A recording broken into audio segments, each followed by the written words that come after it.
A primera hora de la mañana les comentaba que hoy vamos a tener con nosotros al filo de las 9 a Juan Carlos Girauta. Juan Carlos, ¿cómo estás? Buenos días. Muy buenos días, ¿qué tal, Javier? Bueno, yo siempre recuerdo que tú de lunes a jueves tu columna en el debate. En esta ocasión, la columna de hoy el debate, palabras como puñales. Y te comentaba antes de que comenzáramos, y me había hecho mucha gracia al leer tu columna, este concepto en contraposición a la fachosfera del que nos hablaba Sánchez, la bonigosfera. Oye, ¿qué es la bonigosfera? La boñigosfera es la imagen especular de la estúpida palabrita de propaganda con la que Sánchez se ha despachado en una entrevista en La Vanguardia. Vanguardia. Porque, ¿sabes qué pasa? Que esto de las etiquetitas eh, sigue funcionando. Es verdad que algunas se gastan, ¿no? Porque ya... Pero bueno, se saca una de la manga, ¿no? La fachosfera.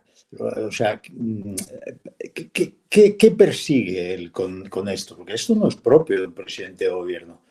Lo que está diciendo es no vale la pena atender a nada, a ninguna razón, argumento, idea, opinión que proceda de los medios y de los opinadores que no están conmigo. Esto es lo que él nos está diciendo, ¿no?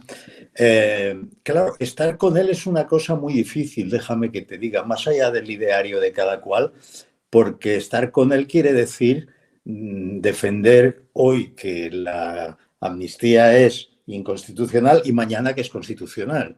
Defender hoy que el delito era de rebelión y mañana que era de sedición y pasado mañana derogar la sedición, sacarla del Código Penal. O sea, bueno, pues aún así quien no esté con sus vaivenes, con su opinión serpenteante, no merece ser atendido. Esa es la idea que hay detrás de la desautorización simplicísima y estúpida de poner una etiqueta a la fachosfera. Me parece tan poco digno de un presidente de gobierno, como casi todo lo que él hace.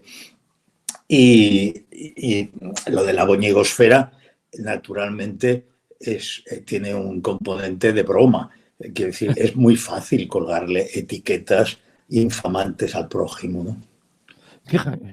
Fíjate, me comentabas en una entrevista que concede, bueno, tú empiezas tu columna hablando que como sucede con el cerdo, hay entrevistas donde todo es aprovechable. Bueno, una entrevista que concede al diario de provincias La Vanguardia, en otro tiempo, diario prestigioso, ¿no?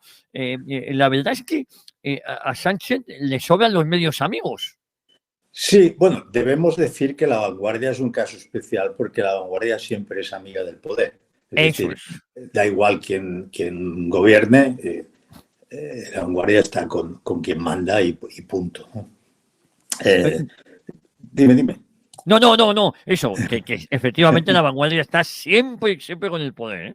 Y además, en este momento en que el poder del gobierno central y el poder de la comunidad autónoma, de la pseudo-nación catalana, coinciden en su proyecto sanchista, ¿no? Pues miel sobre hojuelas para La Vanguardia, que en definitiva fue punta de lanza del procés y que pilla de todos lados, es decir, pilla de aquí y pilla de allá. A mí, yo de todas maneras insisto, más allá de lo de La Vanguardia, que aquí yo he querido focalizarlo en Sánchez. Es decir, Sánchez es un autócrata que considera ilegítimo, incluso risible, pues que existan poderes independientes, ¿no? Y que exista el check and balances, el sistema de controles y equilibrios que caracteriza cualquier sistema democrático, ¿no? Entonces, ante esto, el hecho de que opte él y su gente, de que opten por las etiquetitas, es que es más viejo que ir a pie. Es que fascista es lo que desde la Comintern se llamaba a todo el que no estaba con ellos, o el que no era comunista, o el que contradecía al partido, o el que no estaba ofreciendo sus argumentos. Pues que a veces había partidos comunistas en Europa que por intereses espurios de Stalin, por ejemplo, pues cuando hace el pacto Ribbentrop-Molotov, la URSS con la Alemania nazi, ¿no? Pues en ese momento, pues los comunistas franceses, por ejemplo, pues son prescindibles, ¿no? Es decir, tú eres fascista en la medida en que no encajas en un proyecto concreto de un autócrata. Entonces, esto es tan viejo que el hecho de que todavía en 2024 un tipo que preside el gobierno de una nación como España, una nación que ha sido lo que ha sido y que es un miembro de la Unión Europea y que teóricamente es una democracia liberal, recurra a estas cosillas, es indicativo de que él tiene esa calaña, pero también de con quién gobierna. Gobierna con comunistas, ¿no? Gobierna con comunistas, con neomarxistas y después en la boñigosfera, que es esta imagen especular de la fachosfera, pues podemos incluir a esos diarios que echan a la gente que no opina como la línea editorial del diario, y podemos incluir las relaciones podemos incluir cómo ha parasitado a las empresas públicas, cómo pone a sus amigos al frente de empresas públicas. Tú piensas, por ejemplo, en el que estaba al frente de Correos, un amigo suyo, ¿no? Este tipo ha arruinado Correos, que mira que era difícil, ¿no? Pues ha arruinado Correos y lejos de irse al paro, se va a presidir otra empresa pública. Sí, sí. Es que es la arbitrariedad, el amiguismo, el nepotismo. Entonces, claro, como esto es muy difícil de contraargumentar, pues ellos dicen, fachosfera, esto viene de los fachas. Entonces hacen como los monitos aquellos, se tapan los oídos, se tapan los ojos, pero lo que no se tapan es la boca. A diferencia de los monitos, la boca no se la tapa. Pero claro, tú cuentas en tu columna también que es que España hay veces que lee, pero no lee bien, ¿no? Porque no va más allá de esas novelas históricas malas, y resulta que no van al fondo de la cuestión. Con lo cual, cuando uno de estos sujetos muy predispuesto a que sea Sánchez oye la palabra fascista, ya con eso Sánchez está legitimado, ¿no? A seguir atacando a la persona a la que acusa de fascista. Claro, bueno, es que vamos a ver, apartamos de una base. O sea, si tú coges toda la masa social que ha obtenido la representación mayoritaria en el Congreso, y tú puedes decir, bueno, vamos a ver, yo entiendo que hay enemigos del sistema constitucional y enemigos de la unidad de España, y estos tíos se suman a quien haga más daño, vale, o a quien los amnistíe, de acuerdo, bueno, de acuerdo no, pero bueno, pero es un hecho de la realidad. Ahora bien, ¿qué pasa con el PSOE? ¿Cómo es posible que todo el PSOE se aquiete y se avenga a un proyecto como ese, donde se amnistía a los terroristas? Es decir, es una cosa asombrosa. Y lo que yo estoy diciendo es, hace falta en España que la gente lea un poco más de historia y un poco menos de novela histórica de baja estofa, porque parece que eso sí lo leen. Pues hombre, hagan un esfuerzo y lean un poco de historia, y entonces se darán cuenta de que estos truquitos la izquierda lleva más de un siglo usándolos, ¿no? Oye, Juan Carlos, no tuve tiempo de preguntarte en su momento sobre esa dicotomía que hace el ministro de Justicia, Félix Bolaños, hablando precisamente de un terrorismo bueno y un terrorismo malo. Vamos, hablaba concretamente de un terrorismo que no atacaba los derechos humanos. Es decir, es la cuadratura del círculo. Resulta que hay un terrorismo que no ataca los derechos humanos. Bueno, es que esto es una cosa de nuevo, que solo se la puedes colar a una masa verdaderamente aborregada, borreguil. O sea, vamos a ver. El delito de terrorismo en el Código Penal está definido. Y entonces es el que es, no es el que diga Bolaños, es el que es.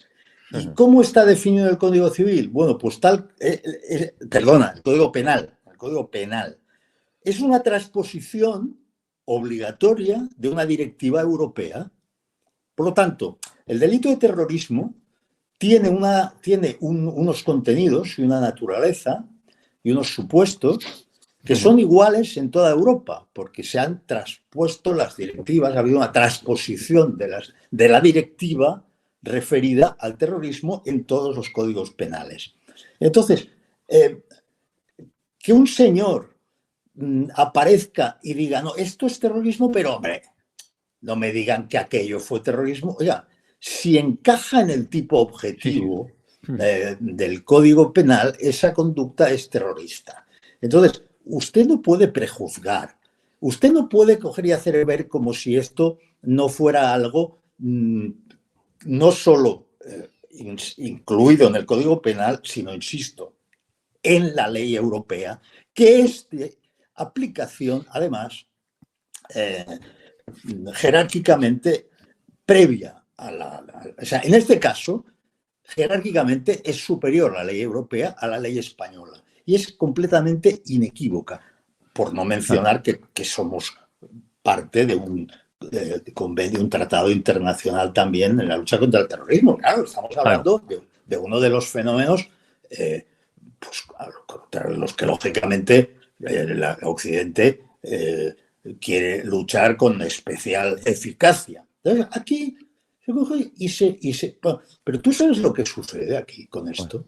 Lo que está sucediendo con este proyecto es que se está legitimando la violencia política.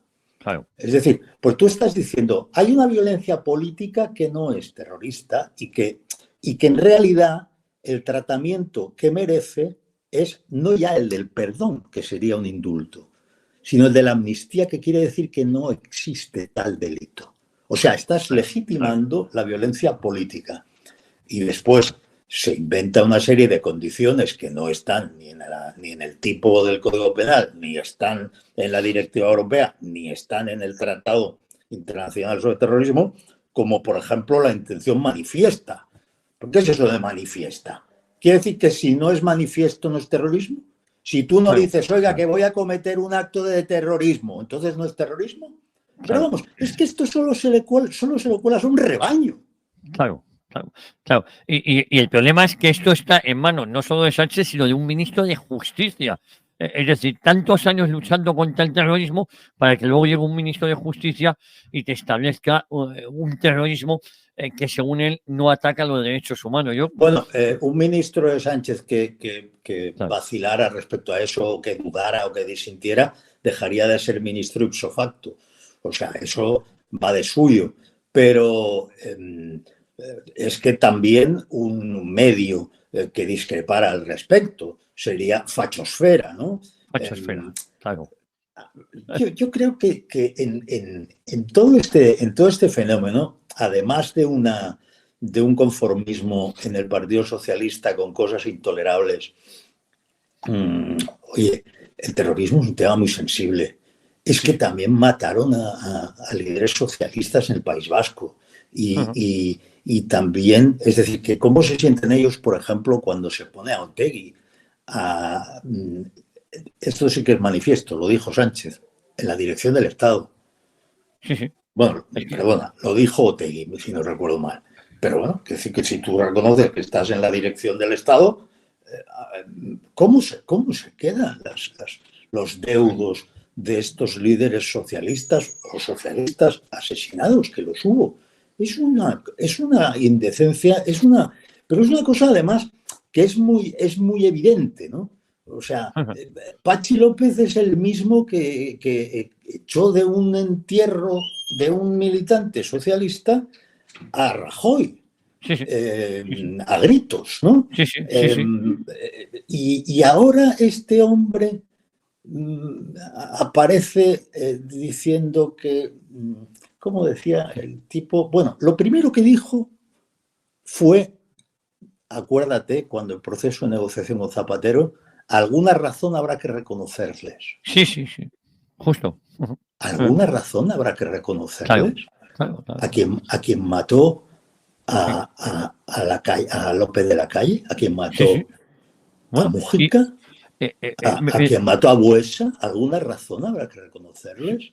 fíjate, Sí, dime, dime. no, no, que es la locura, de hecho, de quien tú hablabas eras de Isaías Carrasco, me parece que es del Sí, cual Patxi López expulsa a Mariano Rajoy. Cuando Patxi López era lehendakari gracias al apoyo del Partido Popular.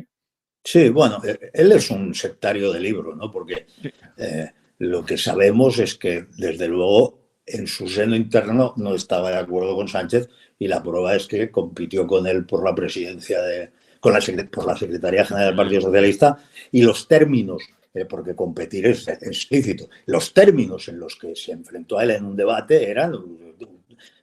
sí, sí, Tú sabes lo que es una nación, le dijo. O sea, sí, sí, bueno, pues ahora se ha olvidado él de lo que es una nación, ¿no? Sobre todo sí, lo que sí, es una nación democrática. También te digo que todos estos graves asuntos, los, los, para tirarlos adelante van a tener que hacer algunas cosas más difíciles que poner una etiqueta o hablar de fachosfera, ¿sabes? Ahora mismo, por ejemplo, están en la indecencia de señalar a un juez. El otro día, bueno, hace poco lo hizo sí, una ministra, si no recuerdo Díaz, mal, ¿no? Díaz Alegría, sí, sí, Sí, han pero es estado que señalando, sí, sí, ahora es el Partido Socialista como tal. He sí, visto que en las redes sociales hace un señalamiento y dice que está ahí de guardián de guardia de protector o de ángel de la guarda del PP. sí, sí, Luego ha conseguido engañar a todo el mundo con la historia esta de que aquí lo único urgente es renovar el Consejo General del Poder Judicial y que eso es lo antidemocrático. Pero vamos a ver, merluzos, si es antidemocrático no renovar el Consejo General del Poder Judicial, ¿por qué no convocáis la sesión para renovarlo, que es una cosa que está en manos del presidente del Congreso y del presidente del Senado? O sea, sí, de sí, la presidenta del Congreso y el presidente del Senado, socialistas ambos, porque lo que la ley dice al respecto es que es iniciativa de ellos. Entonces, el PSOE ha llegado a tal punto que ha hecho creer a la gente que si no hay un acuerdo, esto más que un acuerdo, es decir, una obediencia del PP de aceptar una serie de nombres, no, pero vamos a ver, si es que aquí de lo que se trata, de lo, de lo que se trata es de cambiar de una vez la forma de elegir el Consejo General sí, del sí, Poder Judicial, porque es sí, sí, ilegal desde el punto de vista internacional, sí, porque sí, es que desde el Consejo de Europa hasta el comisario, hasta la Comisión Europea, hasta la Comisión de Venecia, han estado diciendo que no puede elegirse el órgano de gobierno de los jueces por parte solo de políticos.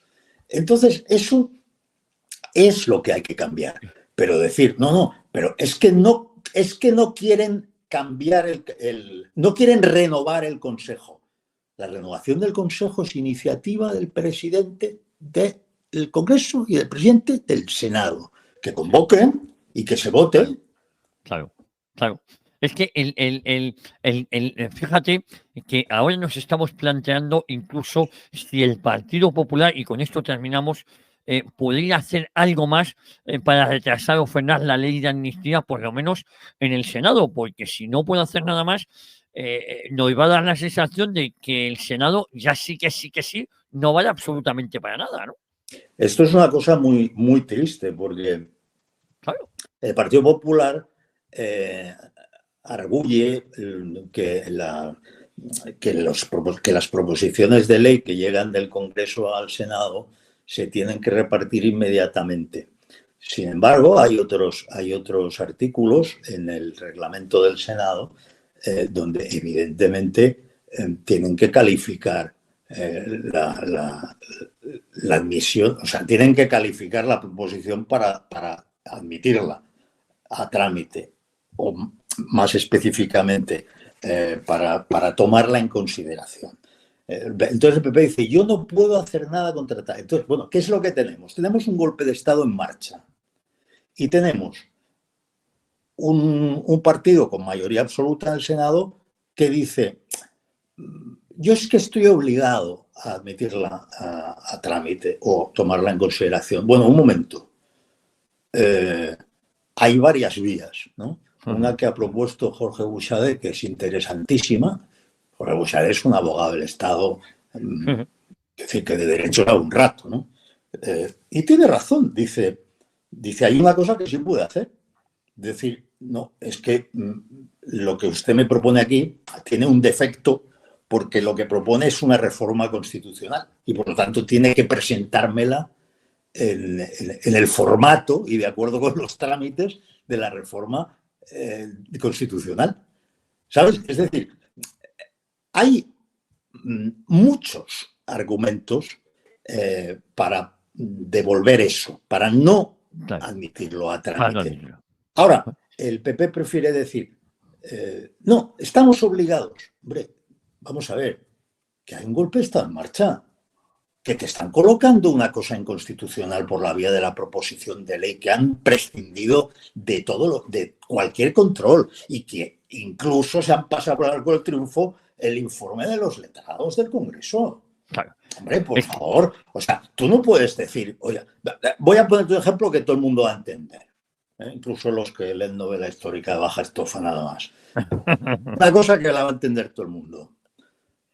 Llévale tú una proposición de ley al Senado en la que se recupera la figura de la esclavitud. Claro. ¿Tú crees que la va a repartir inmediatamente? Claro. ¿O va a calificarla cuando llegue allí, que es lo que tiene que hacer? Y va a decir, esto es no solo completamente inconstitucional, es contrario a los derechos humanos. O sea que no lo tramito. Claro. Bueno, pues oiga, es que la amnistía que dice que no hubo delitos en aquellos presuntos terroristas y que te dice que es el Estado quien se equivocó, porque si no hubo delito, ¿qué hacía la policía reprimiendo a los pobres votantes catalanes en su referéndum? ¿Y qué hacía el Estado aprobando el 155 con el apoyo del PSOE, por cierto? ¿Y qué hacía el Estado y qué hacía el gobierno de la nación destituyendo al gobierno de la Generalitat? Y bueno, es una desautorización del Estado. Entonces tú dices, no, es que el artículo no sé qué dice que tengo que repartirla cuando llega la proposición. Sí, pero también dice que tienes que calificarlo. Entonces, elimine de entrada, antes de que pase, dices, perdone, hay un defecto de forma. Tú no dices nada más, dices, hay un defecto de forma. ¿Por qué? Porque es una reforma constitucional. Claro. Y por tanto se tiene que presentar y tramitar de otra manera, con mayoría agravada en el Congreso. Por eso me duele tanto que muchas manifestaciones iban muy aperitivo los domingos y luego cuando toca trabajar los días de diario en el Senado se dice que no se puede hacer nada más. Efectivamente sí se pueden hacer más cosas o por lo menos intentarlo, ¿no? Porque si no, como hemos comentado, el Senado sí demuestra que no vale para nada más que para ser utilizado cuando el Congreso de los Diputados está en obras. Claro, pues, o sea, Carlos, yo creo, Javier, yo creo que el Partido Popular considera que esto conduce a un enfrentamiento, a un choque institucional. Bien, tiene razón. Tiene razón, conduce a un choque institucional. Pero ¿quién es el culpable del choque institucional? Quien presenta al Senado esa proposición de ley. Ahora bien, cuando ellos quieren eludir el choque institucional, en realidad lo que están diciendo, porque ellos están en contra de la amnistía y saben y consideran que es inconstitucional y consideran todo lo que consideramos en lo que hemos dicho aquí, o prácticamente todo. Pero ¿cuál es su mensaje? Su mensaje es, son los jueces los que lo pararán. Ese es su mensaje. Por lo tanto, es como decir, hay un poder del Estado sobre el que recae toda la responsabilidad de preservar el sistema de libertades. Hombre, sí, sobre ellos recae desde luego, pero ¿solo sobre ellos? ¿Por qué solo sobre ellos? Porque aquí al final se puede llegar a conclusiones muy nocivas, como tú decías, por ejemplo, sobre el Senado. Decir, bueno, efectivamente, esto no sirve de nada, porque esto, lo que se decida en el Congreso, pues aquí se cuela y tal. Porque la gente no tiene por qué conocer el detalle. Y con esto no estoy apelando a que se incurra en ninguna irregularidad. Estoy diciendo que hay vías jurídicas perfectamente defendibles para decir, hay un defecto de forma, no lo puedo admitir. Eso es. Tráigamelo usted como reforma constitucional, que es lo que es. Eso es, ¿qué es lo que es? Pues Juan Carlos, te mando un abrazo y decirle a todos nuestros oyentes que hoy te pueden leer en El Debate, en esa magnífica columna que escribes de lunes a jueves. Te mando un abrazo muy fuerte, Juan Carlos. Otro para ti, Javier, un abrazo fuerte. Un abrazo.